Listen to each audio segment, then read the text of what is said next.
Hablaré a continuación de los antecedentes de nuestro trabajo y de dónde surgen los datos que utilizamos. Los agrónomos apuntan a mejorar, como decía, la productividad de diferentes cultivos. En el caso particular del trigo, aquí las espigas son las que contienen el grano que finalmente, bueno, después se procesa para hacer harina y otras aplicaciones. Entonces, ellos hacen experimentos sembrando distintas parcelas, cambiando variables entre estas parcelas, que pueden ser, por ejemplo, el tipo genotípico del cultivo, es decir, su genética, o cambiando la fertilización, o cómo se irriga, u otras variables que se prueban estadísticamente haciendo muchas pruebas con parcelas donde se mantienen otras variables en forma homogénea. Como imaginan, después de que pasa todo su periodo de crecimiento, esto debe ser cosechado y contado con mucha precisión cuál es la masa de estos granos. Esto creo que se dice el rinde. Esto se hace, como ven, en pequeñas superficies para acá. Me refiero a pequeñas superficies de cada parcela por separado. Es una tarea tediosa y hay que tener mucho cuidado en no cometer errores en, por ejemplo, cómo se guardan los granos, anotar bien el número que corresponde a la parcela y no tener problemas. Y esto es muy difícil de escalar a experimentos grandes. La propuesta de este autor del trabajo en el cual tomamos los datos es hacer volar uno de estos vehículos aéreos autónomos dotado de una cámara hiperespectral y correlacionar la información hiperespectral tomada antes de la fecha de cosecha con las masas después obtenidas de granos en cada una de las parcelas. Se aprovecha de que uno que se puede utilizar uno de estos sensores hiperespectrales difícilmente obtenibles en satélites, pero en particular el volar bajo, o sea, estar bastante más cerca que un satélite, permite tener muchos píxeles por parcela y entonces tener una buena reproducibilidad de la variancia dentro de la parcela. Lo que ellos hacen es entrenar un modelo en base a estas imágenes hiperespectrales en función del rinde y ya vamos a volver sobre el dataset. Pero antes, comentar un poco más del experimento agronómico en sí.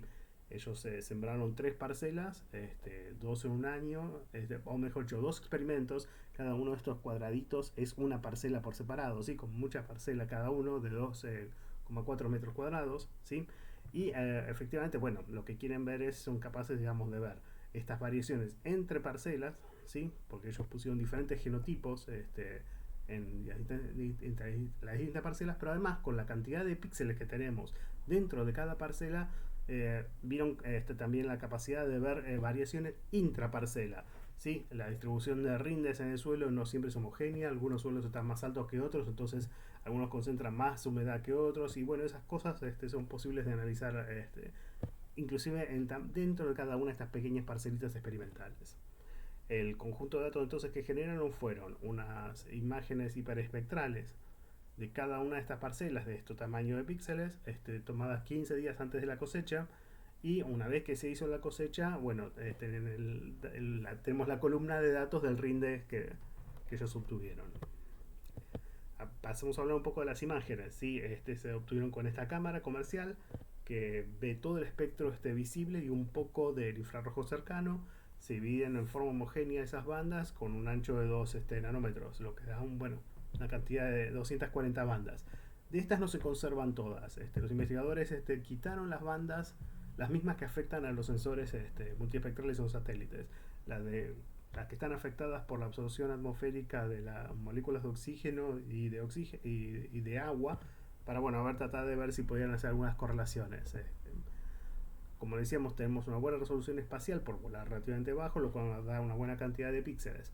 Aún así, esto fue insuficiente para determinar qué píxeles correspondían a lo que efectivamente aporta a la masa que se pone en el grano, que es la biomasa de la planta. Como conocemos la fotosíntesis, esto está basado en qué superficie de hoja se expone al sol. Entonces, una de las cosas más importantes es justamente ver cuáles hojas, una vez que se secaron, digamos, cuánta superficie, cuánto volumen hay o cuánto aparece en el píxel. Hay otras cosas que pueden aparecer en el píxel, que son las sombras, o el suelo desnudo, o inclusive el trigo que todavía no seneció, el que es de otra época y está mezclado ahí por senecido, que todavía está húmedo, aparece verde, por así decirlo. Entonces había que sumar no solo las espigas de trigo, sino también todas estas hojas para esos píxeles son los que correlacionaríamos con la masa de grano, el rinde. Entonces, volando más bajo, obtuvieron píxeles de estas que visualmente pudieron identificar con estas clases y con una minimización de la norma de Frobenius de cada uno de los píxeles de vuelo alto hacia esos píxeles del vuelo bajo, pudieron asignar cuáles correspondían a las dos clases que nos interesan y cuáles no. Todos los píxeles que no corresponden a la clase que nos interesa se los asignó un 0. Lo que hicieron en su trabajo fue entrenar una red neuronal, ¿sí? Tomaron de cada una de las parcelas un promedio de cada una de las bandas, de 190 bandas, y también la desviación estándar de 190 bandas, sumada, digamos, a la neurona que siempre está ligada bueno, para el valor nulo, intercepto, da 381 neuronas de entradas. Ellos dicen han optimizado el número de capas intermedias a 4, ¿sí? Capas ocultas a 4 con 10 neuronas cada una, y obviamente hay una única neurona de salida que corresponde al valor de rinde.